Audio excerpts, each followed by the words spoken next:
Good news! Central Americano MBBS just 34 lakhs. Columbus Central University.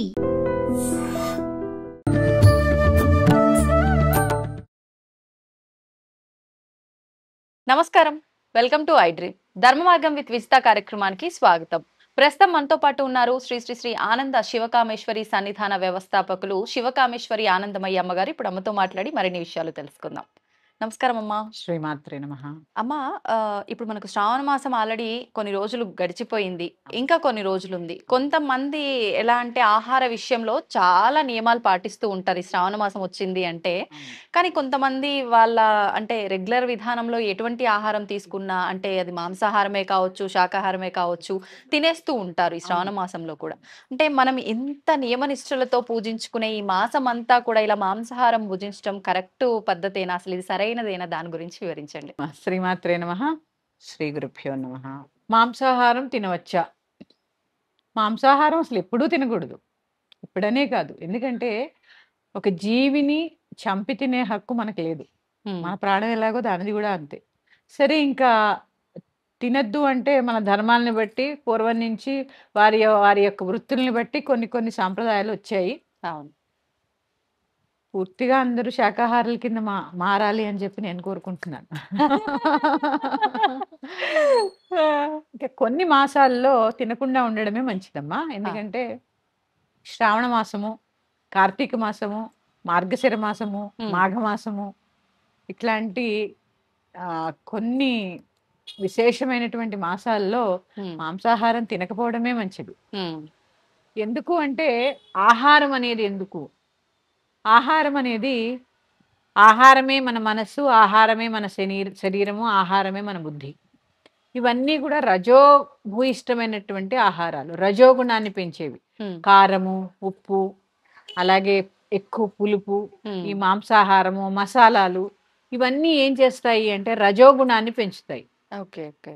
రజోగుణం వల్ల చెప్పాను కదా, మన మనస్సు మీద, మన బుద్ధి మీద కూడా పడుతుంది, ప్రభావం చూపిస్తుంది. చూడండి, ఒక్కొక్కసారి వంట చేస్తున్నప్పుడు ఆహారం తెచ్చి ఇక్కడ పూజిస్తున్నప్పుడు తింటూ తింటూ ఉండగానే కొట్లాడుకుంటూ ఉంటారు. అవును. ఎందుకు అంటే వండినప్పుడు ఆ యొక్క మాతృమూర్తి ఆహారము ఎలా వండింది అనే దాని మీద ఉంటుంది. చక్కగా భగవన్నామం చేస్తూ వండింది అనుకోండి, ప్రసాదం. అదే నాకెప్పుడు ఇంతే, నా కష్టాలు ఇంతే, మా ఆయన మారరు, నా పిల్లలు ఇంతే, తామసికం. ఇంకా కోపంగా ఉండింది అనుకోండి, రజోగుణం. ఇంకా తిన్నవాళ్ళు కూడా కోపంగానే ఉంటారు. ఓకే. తిన్నవాళ్ళు కూడా కోపంగానే ఉంటారు. వండినప్పుడు ఉండే ప్రభావము అది తిన్న వాళ్ళకి అందరికి ప్రభావం చూపిస్తుంది. అందరూ అనుకుంటారమ్మా, స్త్రీని ఒంటింటి కుందేలు చేసేసారు అనుకుంటారు. కాదు, స్త్రీ ఒంటింటికి మహారాణి. ఎందుకంటే తను ఒక అన్న ప్రసాదాన్ని వండి తన కుటుంబంలో పోషణకు ఉపయోగపడేటటువంటి అన్నాన్ని సమకూర్చేటటువంటి అన్నపూర్ణ కదా. ఆహారం లేకుండా ఒక్క రోజు ఉండండి, ఉండలేము కదా. మరి ఇప్పుడు చెప్పండి, ఒంటింటికి మహారాణా, ఒంటింటికి కుందేలా స్త్రీ? ఇక క్రియేటివిటీ తెలుసా, ఒకటే రోజు ఎన్ని కూరలు. అవును, ఆవిడ గురించే ప్రకృతిలో వాళ్ళందరి ఇష్టాలు తెలుసుకొని అన్నిటికీ తగ్గట్టుగా వండాలి. తగ్గట్టుగా ఉండడం ఒకటి. అవును, ఒకటే సొరకాయని పులుసు చేయొచ్చు, పప్పు చేయొచ్చు, పచ్చడి చేయొచ్చు, కూర చేయొచ్చు. ఇట్లా అన్ని రకాలుగా తీసుకుంటే ఆహారం అనేది అసలు ఎందుకు అనేది అర్థమవుతుంది. ఎందుకని ఈ రజోభూయిష్టమైనటువంటి ఆహారాలు తినకపోవటే మంచిది. ఇంకా మాంసాహారంతో పాటు తినకూడని ఆహార పదార్థాలు ఏమైనా ఉన్నాయమ్మా ప్రత్యేకించి మాసాల్లో? ఉల్లిపాయ, వెల్లుల్లి ఇవన్నీ కూడా రజోగుణం పెంచేటివేనమ్మా. ఇవి ఎందుకు తినకూడదు అంటారు అంటే, కొన్ని ఇప్పుడు మంత్రాలు చదువుతూ ఉంటాం, కొన్ని జపాలు చేస్తూ ఉంటాం. మన శ్వాసని అనుసరించి దేవతలు ఉంటారు. ఈ శ్వాసను అనుసరించి దేవతలు ఉన్నప్పుడు మనం ఆహారం ఎప్పుడైతే తీసుకుంటామో ఆ శ్వాసలో ఈ వాసన వస్తూ ఉంటుంది. వాళ్ళు ఎక్కడ ఉండగలరు మరి ఈ వాసనలో? ఈ కుళ్ళులో ఎక్కడ ఉండగలరు దేవతలు? అందుకే అంతర్ముఖ సమారాధ్య బహిర్ముఖ సుదుర్లభ.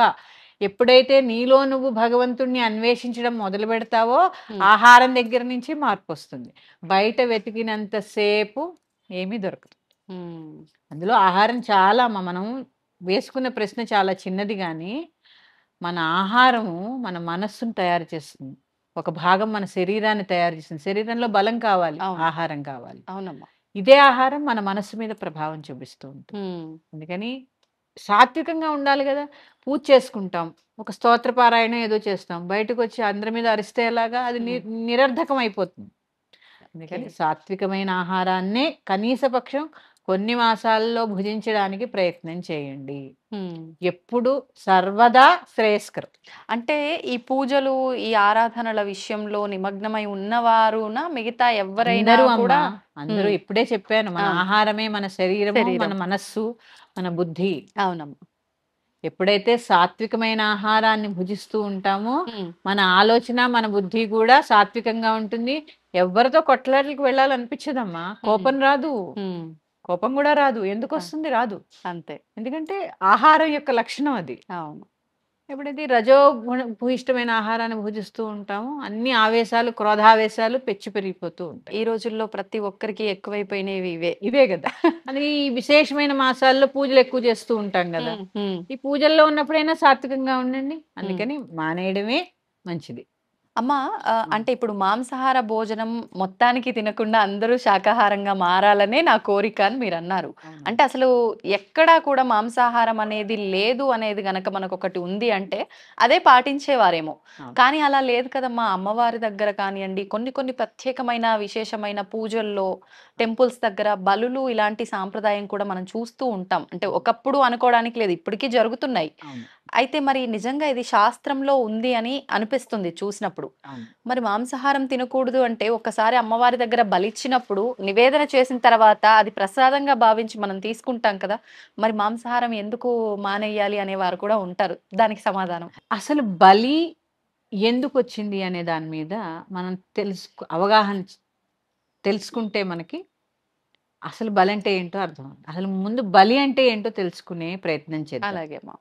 అజం వా మేషం వా మహిషమపి మార్జాలమపి వా అని శాస్త్రంలో చెప్పింది. ఇది బలికి సంబంధించిందే ఇప్పుడు నేను చెప్పింది.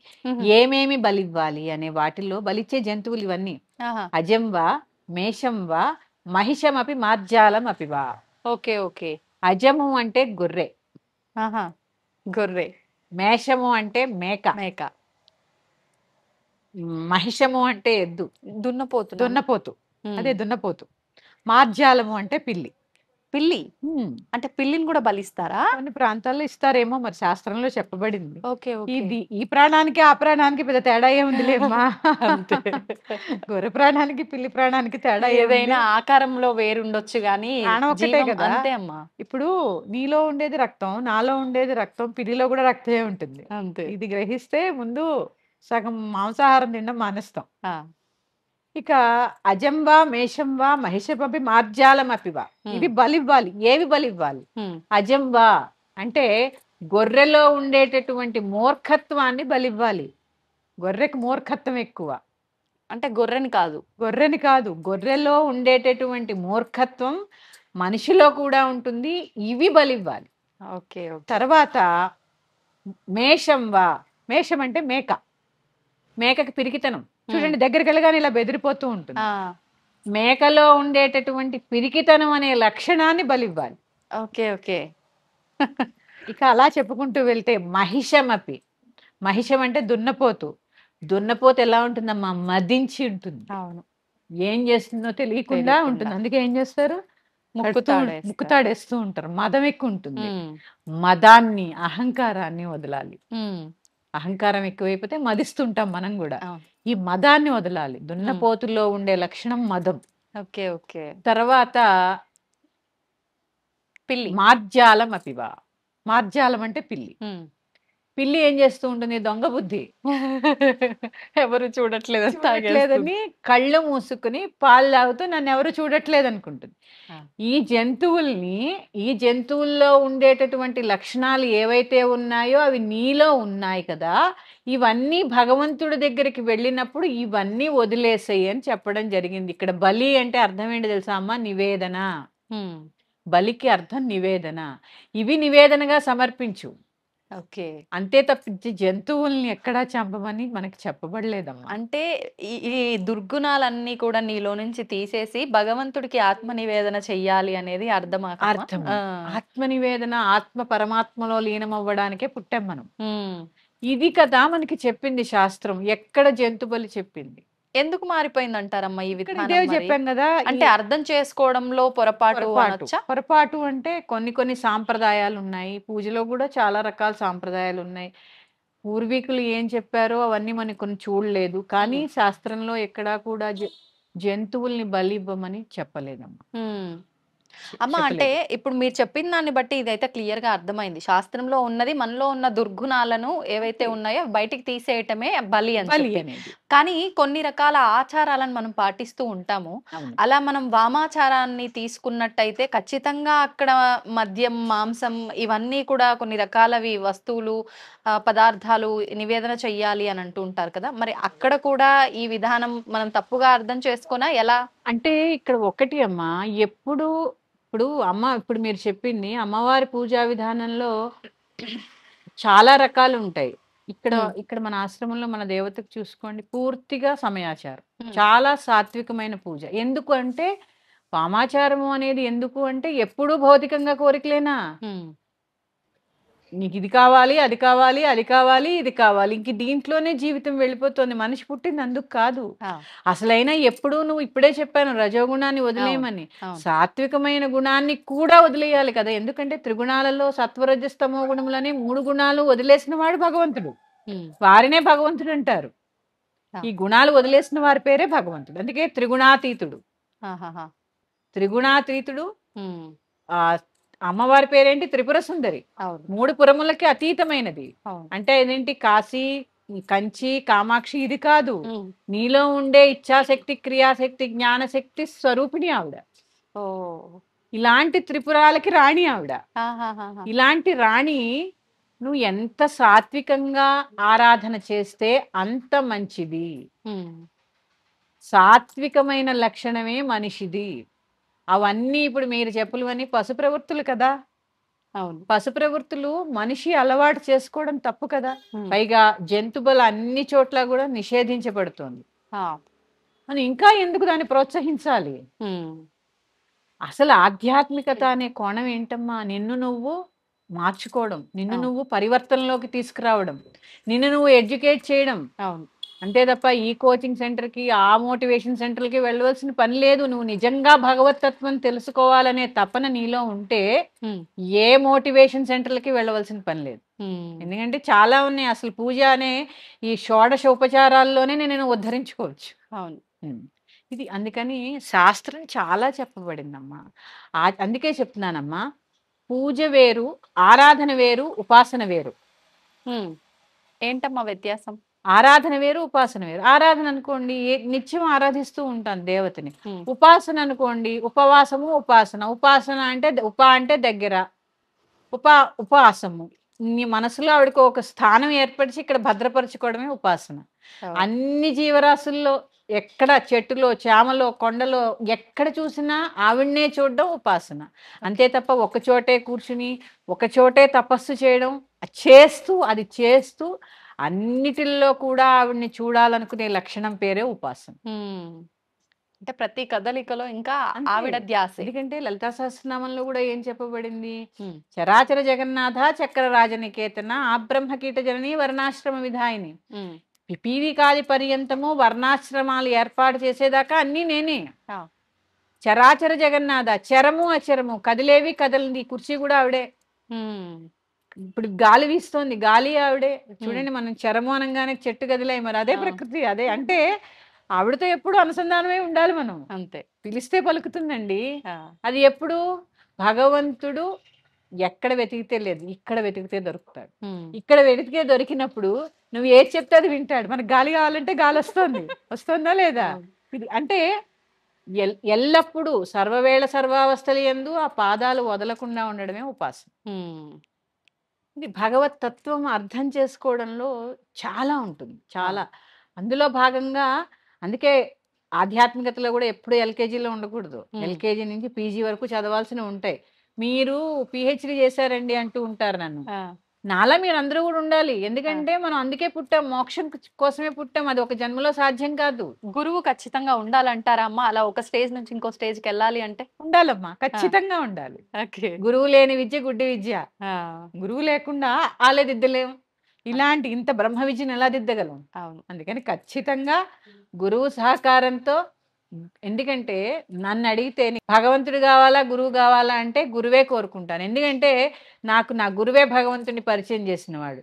ఆ భగవంతుడికి ఎలా పూజ చేయాలి, ఏం చేయాలి, ఎలా అర్చన చేయాలి అని ఆ గురువు యొక్క పాదాలు నిరంతరం వదలకుండా పట్టుకుంటే ఇగో ఈ మాత్రం ఆవగింజలు 60వ వంతు, ఎక్కడో 60వ వంతు కూడా కాదమ్మా, ఎక్కడో 1% తెలుసుకోగలిగాం. ఎందుకంటే నీవారశోకవర్తన్వే పీతాభా సత్యనోపమా తస్యాశిఖాయా మధ్య పరమాత్మ వ్యవస్థిత. నీవార ముళ్ళు అంటే సూదిలాగా ఉంటుందట ముళ్ళు. ఆ ముళ్ళు కన్నా చివర ఎంత ఉంటుందమ్మా, ఒక సూది చివర ఎంత ఉంటుంది? ఆ మొన కన్నా సన్నగా ఎంత ఉంటుందో భగవంతుడు అంత సూక్ష్మంగా ఉంటాడు. అంత సూక్ష్మమైన భగవంతుణ్ణి నువ్వు పట్టుకోవాలి అంటే నువ్వెంత సూక్ష్మంగా ఆలోచించాలి, నువ్వెంత సూక్ష్మంగా మారాలి. అవును, ఊరికే కనిపించడం సాధ్యమయ్యేంత అంటే కనిపించేంత ఈజీ కాదు. అణువులో ఉన్నారంటాడు. ఆ అణువుని కనుక్కోవడం ఎలా? అవును, అణువుని కనుక్కోవాలంటే ఎన్ని ఉన్నాయి? పరమాణువులు ఉంటాయి, మళ్ళీ దానికన్నా చిన్న. ఇంకా అంటే ఎంత సూక్ష్మంగా మనం తెలుసుకోవాలి. ఇది తెలుసుకోవాలి అంటే పూజ, మన యొక్క కోరికలు ఇవన్నీ కూడా ప్రాథమికం. విగ్రహారాధన అనేది ఎప్పుడూ చేస్తూ ఉండాలి, కానీ ఆ ఆరాధనని చేస్తూ మనం ఆధ్యాత్మికంగా ఎలా ఎదగాలి, ఇవన్నీ ఈ పూజలో ఒక భాగం.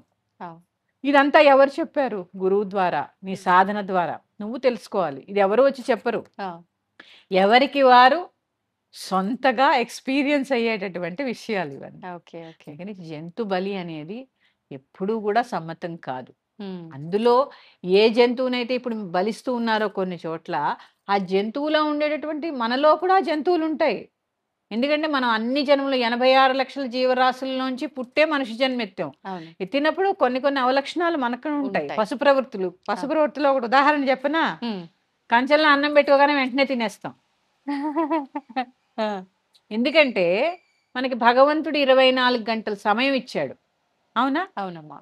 ఆహారాన్ని భగవంతుడు అందించాడు. కృతజ్ఞత ఏది? నీకు ఇవన్నీ ఇచ్చిన దేవుడికి ఏం దేవుడు తినడు అని కూడా నేను చెప్పను. దేవుడికి ఇవన్నీ అవసరం లేదు.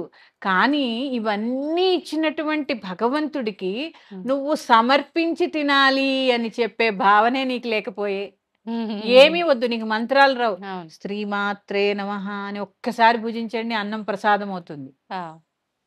కృతజ్ఞత, ప్రకృతి పట్ల కృతజ్ఞత, భగవంతుడి పట్ల కృతజ్ఞత, తల్లిదండ్రుల యందు కృతజ్ఞత. అవును, నేను ఇలా ఇక్కడ కూర్చొని మాట్లాడుతున్నాను అంటే నా గురువు యందు కృతజ్ఞత, నా యొక్క కుటుంబం యందు కృతజ్ఞత. ఎప్పటికప్పుడమ్మా కృతజ్ఞత అనేది చాలా అవసరం. మరొక అంశంతో మీ ముందుకు వస్తాను. శ్రీమాత్రే నమః. తవ్వుతూనే శివలింగం సరే దాన్ని అట్లా కప్పేసేయండి, చూపించదండి.